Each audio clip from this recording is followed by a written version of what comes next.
स्वतंत्रता के पश्चात 1948 में औद्योगिक नीति संबंधी प्रस्तावों में हमने मिश्रित अर्थव्यवस्था की धारणा अपनाई। इसमें हमने सार्वजनिक क्षेत्र को महत्वपूर्ण माना और निजी क्षेत्र और सार्वजनिक क्षेत्र दोनों में सामंजस्य की बात की। 1956 की औद्योगिक नीति में भी हमने आधारभूत उद्योगों में सार्वजनिक क्षेत्र की महत्वपूर्ण भूमिका को स्वीकार किया। सार्वजनिक क्षेत्र का अर्थ हमारा सरकार के स्वामित्व और सरकार के द्वारा संचालित होने वाले औद्योगिक, कृषि और अन्य संस्थाएं हैं। सार्वजनिक क्षेत्र का हम महत्व देखें भारत के संदर्भ में तो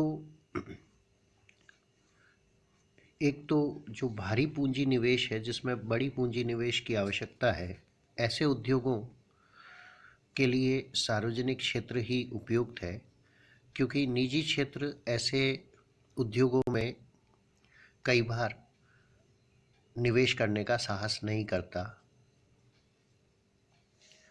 दूसरा है कि जोखिमपूर्ण जो निवेश होता है, जैसे ऊर्जा के क्षेत्र में ले लें हम,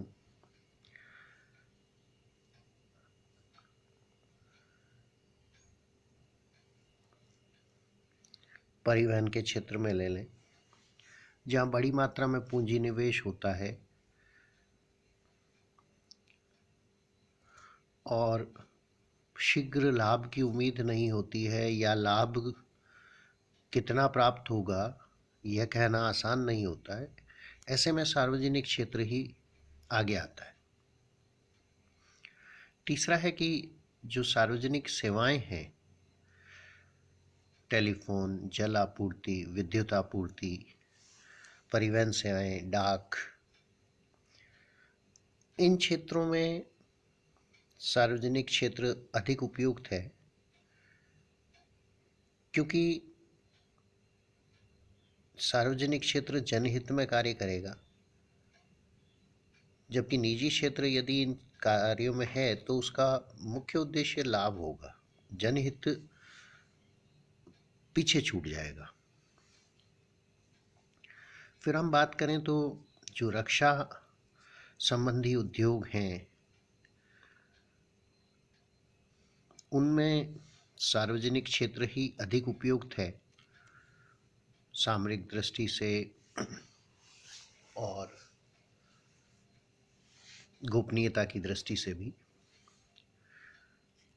इसके अलावा हमने जो नियोजन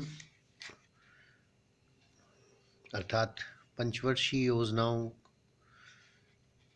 को अपनाया, तो आर्थिक नियोजन की सफलता में सार्वजनिक क्षेत्र की भूमिका अधिक महत्वपूर्ण हो जाती है।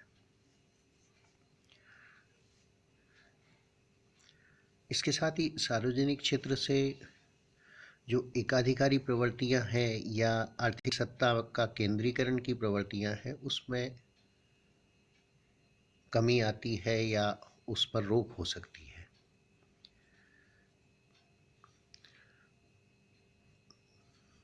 इसके अलावा जनता को शोषण से मुक्ति मिल सकती है, जमाखोरी या मुनाफाखोरी नहीं होगी, सेवाओं का या वस्तुओं का उचित मूल्य होगा। तो ये कुछ लाभ हैं जो कि सार्वजनिक क्षेत्र के माने जाते हैं। इसके बाद हम देखें तो भारत में स्वतंत्रता के पश्चात सार्वजनिक क्षेत्र का विकास हुआ। इससे पहले हमारे यहाँ डाकतार व्यवस्था, रेलवे, टेलीफोन विद्युत सेवाएं सार्वजनिक क्षेत्र में काम कर रही थी।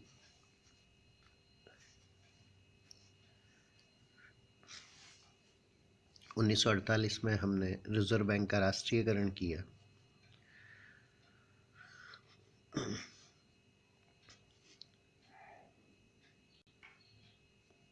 पहली पंचवर्षीय योजनाओं में हमने चितरंजन का रेल कारखाना, नेपानगर में कागज का कारखाना, बेंगलोर में हवाई जहाज का निर्माण कार्य,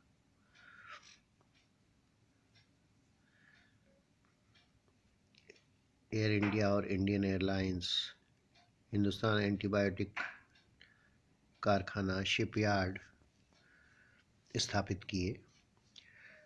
उसके बाद हमने दुर्गापुरा, राउरकेला, भिलाई में लौह इस्पात कारखाना, भोपाल में भारत हैवी इलेक्ट्रिकल्स का, रांची में हैवी इंजीनियरिंग कारखाना खोला गया। इसके अलावा जीवन बीमा निगम की स्थापना हुई, कोयला विकास निगम की स्थापना हुई। बाद में खाद कारखाना या HMT, रिफाइनरीज आदि स्थापित किए गए। और 1990 तक हमारे यहाँ सार्वजनिक क्षेत्र का विस्तार होता रहा।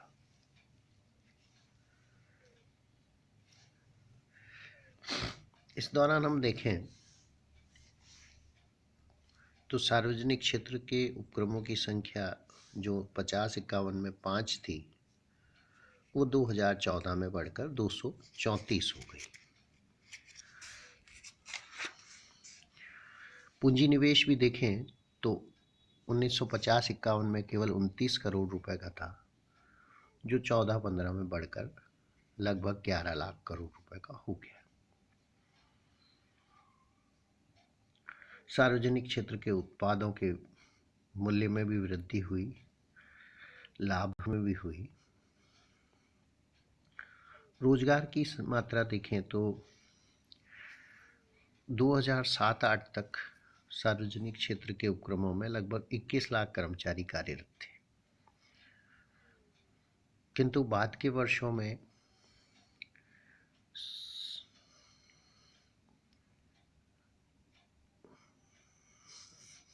अनिवार्य सेवानिवृत्ति योजना या स्वैच्छिक सेवानिवृत्ति योजना और संविदा कर्मियों की भर्ती के कारण यह संख्या कम होती रही है। सार्वजनिक क्षेत्र के उपक्रमों से विदेशी मुद्रा की काफ़ी प्राप्ति हुई है, करों के रूप में भी सरकार को आय मिलती है। सार्वजनिक क्षेत्र के उपक्रमों में दोनों तरह के उद्यम रहे हैं, लाभ कमाने वाले भी हैं और ऐसे भी हैं जिनको में घाटा हुआ है।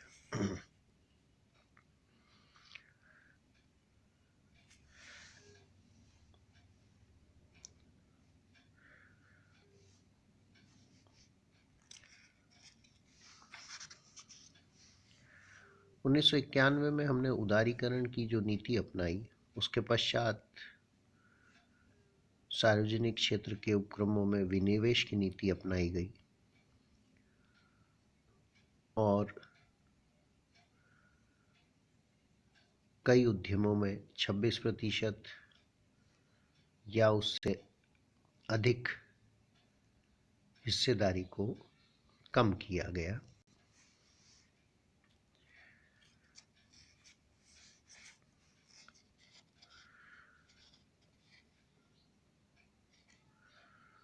दो 2016-17 में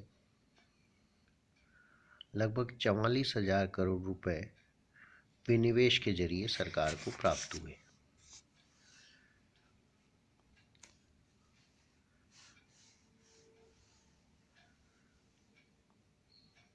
सार्वजनिक क्षेत्र के उपक्रमों की हम समस्या देखें तो घाटे की बड़ी समस्या है, काफ़ी इकाइयाँ घाटे में हैं। इसके अलावा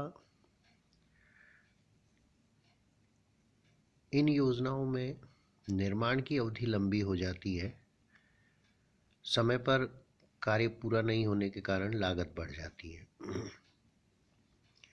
इसके अलावा उत्पादन क्षमता का पूर्ण उपयोग सार्वजनिक क्षेत्र के कई उपक्रमों में नहीं हो पाता है, जो कि अंततः उनकी लागतों को बढ़ाता है और घाटे की स्थिति को लाता है।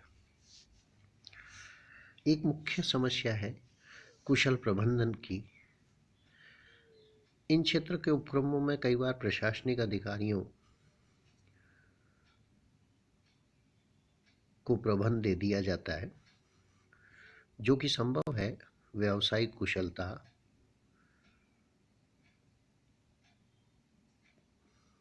उतने व्यावसायिक कुशल नहीं होते हैं। नतीजे में प्रबंधक को जो व्यावसायिक प्रबंध की है उसकी कमी है। इसके अलावा राजनीतिक हस्तक्षेप भी कई बार होता है। एक है इनके उचित मूल्य निर्धारण की समस्या।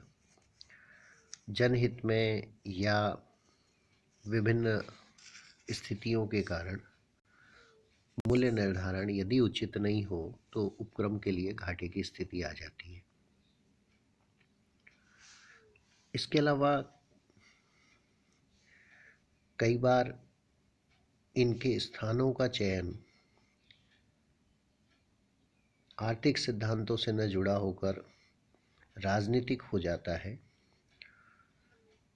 जो कि संभव है बाद में चलकर उसके लिए सही साबित नहीं होता है, और ऐसा कई बार होता है।